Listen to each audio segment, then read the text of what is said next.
Le 16 décembre 1944, les forces allemandes défoncèrent les lignes américaines dans la forêt des Ardennes. En 48 heures, des divisions entières furent encerclées ou mises en déroute. Près de 90 000 pertes américaines suivraient. La bataille la plus grande et la plus sanglante que l'armée des États-Unis livra durant la Seconde Guerre mondiale. Mais 3 semaines plus tôt, un général américain se tenait à la rivière du Rhin. Les bunkers allemands sur la rive opposée étaient vides. Le chemin vers l'Allemagne était grand ouvert. Il supplia Eisenhower pour obtenir la permission de traverser. On lui dit non.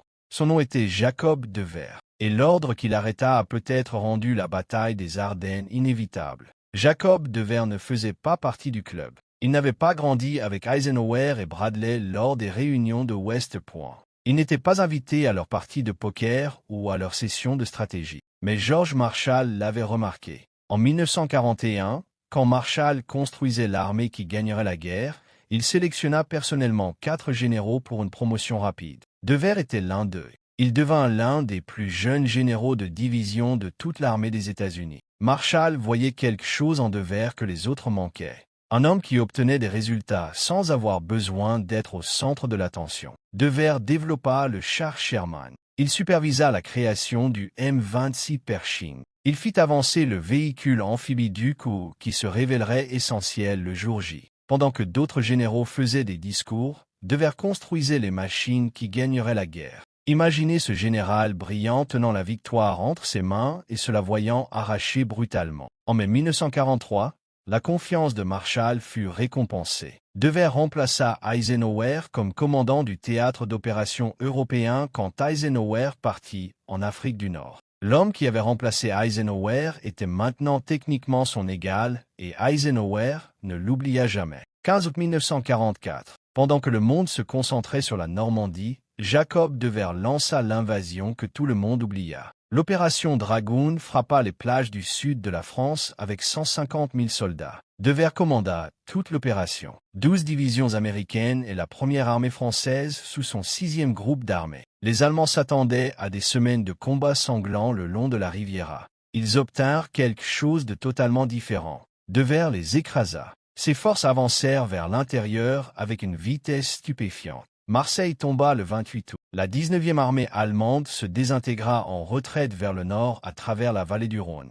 À la mi-septembre, Devers avait libéré plus de territoires français que Bradley ou Montgomery. Ses pertes étaient une fraction de ce que la Normandie avait coûté. Sa situation d'approvisionnement était meilleure parce qu'il avait capturé des ports intacts. Le 6e groupe d'armées était la force alliée la plus réussie en France, et presque personne chez eux n'en avait entendu parler. En novembre 1944, l'avancée alliée s'était arrêtée presque partout. Au nord, Montgomery était enlisé. Les forces de Bradley saignaient dans la forêt de Hurtgen, subissant 33 000 pertes pour des gains mesurés en mètres. La stratégie du front large s'arrêtait progressivement. Mais dans le sud, Devers continuait de gagner. Ses forces capturèrent Strasbourg le 23 novembre, libérant la capitale symbolique de l'Alsace. Les soldats français pleurèrent en levant le tricolore sur une ville qui avait été allemande depuis 1940. Plus important encore, les éléments de tête de Devers avaient atteint le Rhin lui-même. Des patrouilles américaines traversèrent du côté allemand et trouvèrent quelque chose d'étonnant. Les bunkers de la ligne Siegfried étaient vides. Les fortifications que le renseignement disait coûteraient des milliers de vies à franchir n'étaient pas occupées. Les Allemands avaient retiré leurs troupes vers le nord pour faire face à Bradley et Montgomery. La porte vers l'Allemagne était grande ouverte. Tout ce dont Devers avait besoin était la permission d'y entrer. Devers comprit ce qu'il regardait. Si ces forces traversaient le Rhin maintenant fin novembre, elles seraient en Allemagne avant Noël. Elles pourraient pivoter vers le nord et prendre la ligne Siegfried par derrière. Elles pourraient couper les forces allemandes face à Bradley et Patton. La guerre pourrait se terminer en quelques semaines. Ces officiers du renseignement confirmèrent ce que les patrouilles avaient trouvé. La résistance allemande dans son secteur s'était effondrée. La 19e armée était brisée. Les renforts étaient envoyés au nord, pas au sud. Devers envoya des messages urgents au quartier général d'Eisenhower. Il avait les hommes, il avait les approvisionnements, il avait l'élan. Il avait une ligne claire vers le territoire ennemi. Tout ce dont il avait besoin était un mot. « Allez-y ». Il attendit près de la radio. Les heures passèrent. Les Allemands se retiraient. La porte était ouverte et Devers était paralysé par le silence. Finalement, la réponse vint. Pas un feu vert, mais une invitation à une réunion. 24 novembre 1944. L'hôtel Hershey à Vittel, France. Eisenhower ne vint pas seul. Il amena Omar Bradley et il amena George Patton. Devers entra dans cette pièce face aux 3 hommes les plus puissants du théâtre. 3 hommes de West Point, 3 membres du cercle intérieur. Devers était l'homme de trop. La réunion commença professionnellement, mais l'air était épais de scepticisme. Devers exposa sa situation. Ses forces étaient au Rhin. Les défenses allemandes n'étaient pas occupées. Les patrouilles avaient confirmé une résistance minimale sur la rive opposée. Il supplia de traverser. Mais il n'argumentait pas contre une carte. Il argumentait contre un état d'esprit. Bradley parla en premier. Les défenses du Rhin étaient trop formidables. Le renseignement indiquait de fortes positions allemandes. Une tentative de traversée serait prématurée et dangereuse. Devers répliqua. Ces patrouilles avaient trouvé ces positions vides. Il avait des yeux sur le terrain. Le renseignement était faux. L'argument devint houleux. Il dura jusqu'aux premières heures du matin. Eisenhower prit sa décision. Pas de traversée du Rhin. Devers arrêterait tous les préparatifs pour les opérations de traversée. Au lieu de cela, le 6e groupe d'armées tournerait vers le nord pour soutenir l'offensive de Patton dans le bassin de la Sarre. Devers était stupéfait. Il avait l'opportunité de la guerre devant lui, et on lui disait de s'en détourner. Il argumenta que renforcer le succès était une doctrine militaire de base. Son front gagnait. Le front de Bradley saignait. Pourquoi retirer des ressources de ce qui fonctionnait pour soutenir ce qui ne fonctionnait pas? La réponse d'Eisenhower fut finale. La stratégie du front large nécessitait des avancées coordonnées. Devers était trop en avance. Il attendrait que les autres armées rattrapent leur retard. Devers sortit de l'hôtel Hershey dans la froide nuit de novembre. Il savait que quelque chose s'était brisé dans cette pièce. Pas seulement son offensive, mais l'illusion que cette guerre était menée sur le seul mérite. Il leur avait tendu la victoire sur un plateau, et il lui avait tendu un ordre d'arrêt. Cette nuit-là, il écrivit dans son journal des mots qui révélaient son isolement. Il se sentait comme s'il n'appartenait pas à la même équipe. Devers avait raison. Il n'appartenait pas à la même équipe. Eisenhower et Bradley avaient été camarades de classe à West Point, promotion de 1915. Ils avaient passé des décennies à construire des relations, partager des commandements, protéger les carrières de l'autre. Patton, promotion de 1909, faisait partie de leur cercle depuis les années d'entre-deux-guerres. Ils se faisaient confiance. Ils couvraient les erreurs de l'autre. Ils s'assuraient que chacun obtenait crédit et ressources. Devers était promotion de 1909, comme Patton, mais il n'avait jamais fait partie du réseau. Il avait construit sa carrière sur la compétence, pas sur les connexions. Marshall l'avait promu. Le clan de West Point ne l'avait pas fait. Des années plus tard, les officiers qui servirent sous Eisenhower admettraient ce que tout le monde savait à l'époque. Eisenhower n'aimait pas Devers. Il l'aurait licencié s'il l'avait pu. Seule la protection de Marshall maintenait Devers au commandement. Ressentez-vous l'amertume de cet homme voyant des milliers de vies sacrifiées pour des rivalités personnelles mesquines? L'ordre tomba. Devers nettoierait la poche de Colmar au lieu de traverser le Rhin. La poche de Colmar était un saillant allemand à l'ouest du Rhin, en Alsace. L'éliminer redresserait la ligne alliée. C'était un objectif secondaire censé, mais ce n'était pas le Rhin. Devers détourna ses forces du cœur sans défense de l'Allemagne. Il commença des opérations méthodiques contre des positions allemandes retranchées dans un terrain qui favorisait le défenseur. L'élan mourut dans les champs gelés d'Alsace. Ces soldats, qui sprintaient vers la victoire, furent maintenant ordonnés de saigner pour un terrain qui n'importait pas. Ils échangèrent une course vers la gloire pour une guerre d'usure. Et 200 km au nord, les commandants allemands remarquèrent quelque chose d'important. La pression sur leur flanc sud s'était arrêtée. Le renseignement allemand suivait obsessionnellement les mouvements alliés. Ils avaient regardé Devers avancer avec une alarme croissante. Si les Américains traversaient le Rhin au sud, tout le front occidental s'effondrerait. Les renforts devraient être retirés d'autres secteurs pour arrêter la percée. Puis les Américains s'arrêtèrent. Les traversées du Rhin ne vinrent jamais. Devers tourna vers le nord en direction de la poche de Colmar. Les commandants allemands respirèrent plus facilement.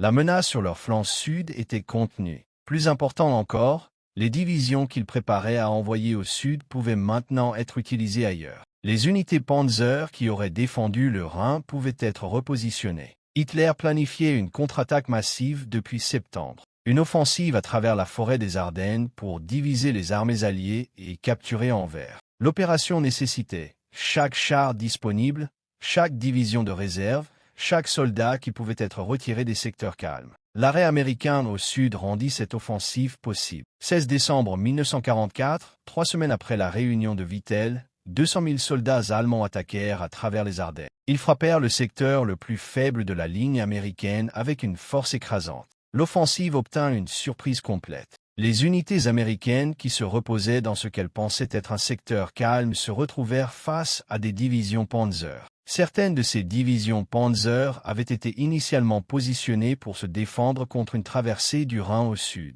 Une traversée qui ne vint jamais. Le plan allemand était audacieux et à cause de l'arrêt au sud, ils avaient maintenant la main-d'œuvre pour l'exécuter. Cela faillit fonctionner. La bataille des Ardennes devint un cauchemar mesuré encore gelé. Les forces américaines combattirent désespérément pour ralentir l'avancée allemande. La 101e aéroportée fut encerclée à Bastogne et refusa de se rendre. Les unités qui se brisèrent se reformèrent et combattirent à nouveau. Des soldats individuels tinrent des carrefours contre des colonnes de chars. Les combats durèrent 6 semaines. Quand ils se terminèrent, 19 000 Américains étaient morts. 47 000 autres furent blessés. 23 000 furent capturés ou portés disparus. Les listes de pertes furent plus longues que toute autre bataille que les États-Unis livrèrent dans la guerre. Chaque trou de renard gelé, chaque télégramme envoyé chez soi était une facture payée pour une décision prise dans une chambre d'hôtel chaude à Vittel. Mais la tragédie n'est pas seulement que la bataille s'est produite, c'est que la porte pour l'arrêter était grande ouverte. Le général de brigade Garrison Davison servit comme ingénieur en chef de la 7e armée. Il était là quand Devers atteignit le Rhin.